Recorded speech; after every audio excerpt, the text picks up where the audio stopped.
Are you good enough? And whether you are good enough or not, who gets to decide? I find that people are looking in each other's eyes for reflections. Reflections on whether they are good enough, funny enough, cool enough. They're seeking approval in that mirror of other people's eyes.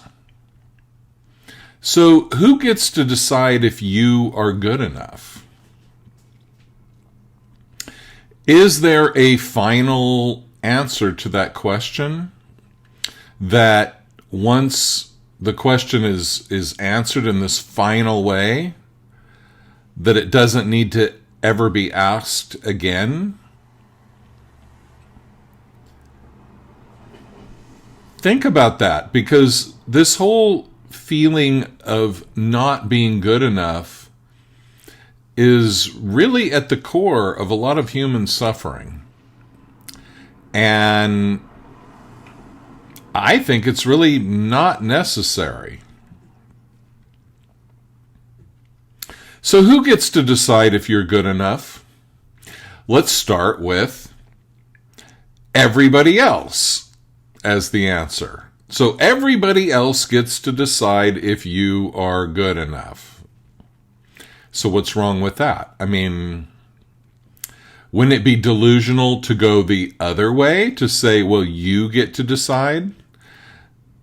Isn't that dangerous? Then everybody's going to decide they're good enough, and then, oh my God, what's going to happen in that delusional world?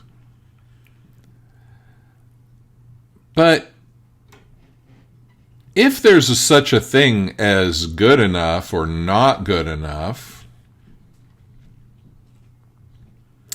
and if everybody gets to decide that, that would tend to indicate that everybody knows what your ultimate potential is. Everybody knows how well you're doing on fulfilling that potential. And they are a more objective judge of whether you're good enough than you could possibly be. So therefore, you look to them. And when you look to them, you see that reflection. Are they approving or disapproving? Are they praising or are they judging? The problem is they all have different forms of programming and ideology, and at the core, they don't know your life purpose, and they don't know your talents and potentials. So then, this good enough thing then just comes down to, are you conforming to the expectations of others? In terms of the way you look, the way you talk, what you say, how you act in other ways. Are you pleasing other people? And if you are, then you're good enough. Well, I would argue then you're just a people pleaser. That doesn't necessarily mean you're good enough, even if everybody ends up getting pleased. So let's say you are the judge of whether you're good enough. Like I said before, isn't that dangerous? Wouldn't that lead to a delusionary, what's the word? Who knows? A world where everybody just thinks they're awesome? A world of deluded narcissists? That's one way to look at it. Definitely the conformist way to look at it would be, you can't make that decision.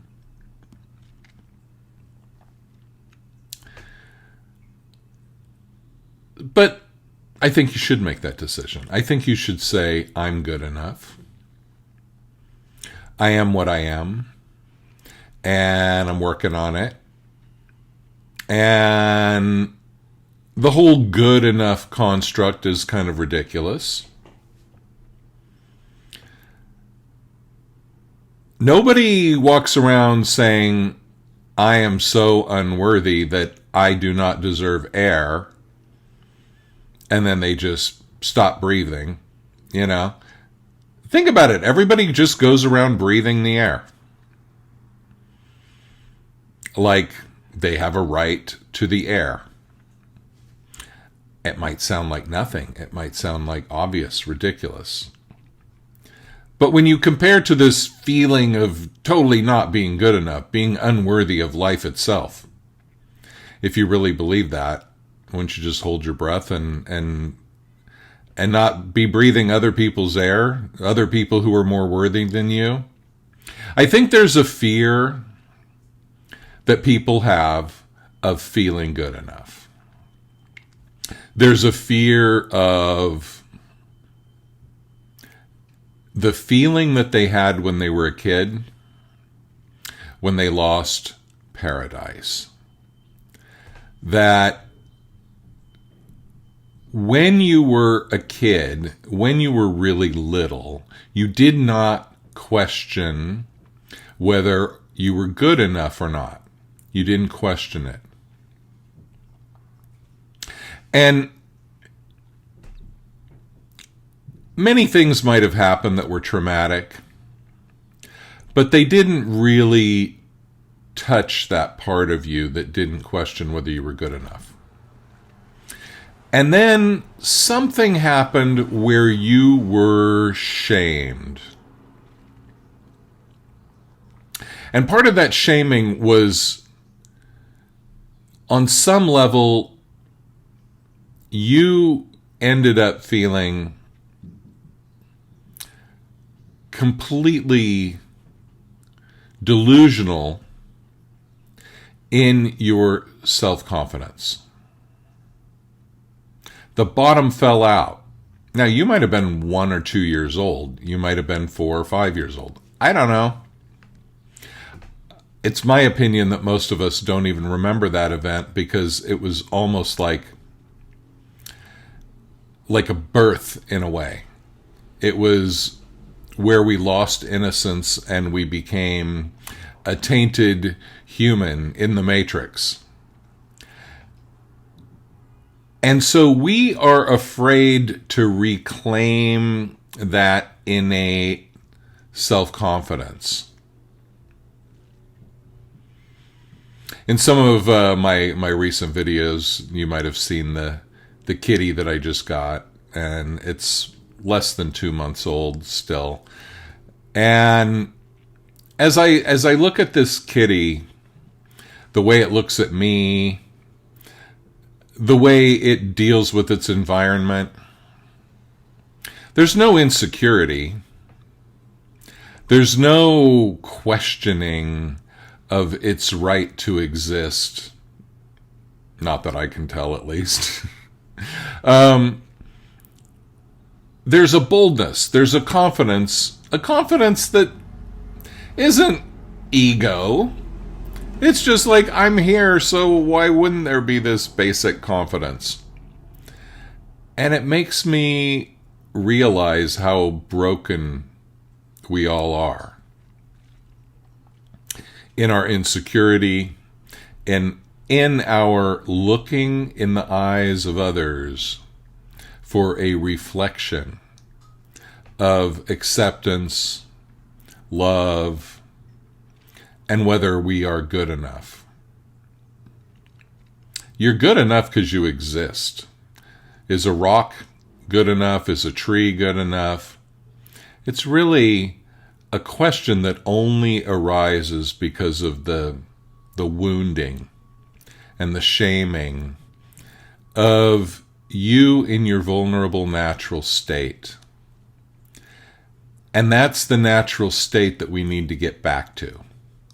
And heal all this wounding, heal all this emotional avoidance, so that we can embody that natural confidence, that natural good enough feeling that has nothing to do with delusion and being egotistical, but it's just the fact that we exist, and so we just start from there without questioning that existence in this soul-deadening way of being focused on this loop of questioning whether we're good enough and feeling like the answer is no.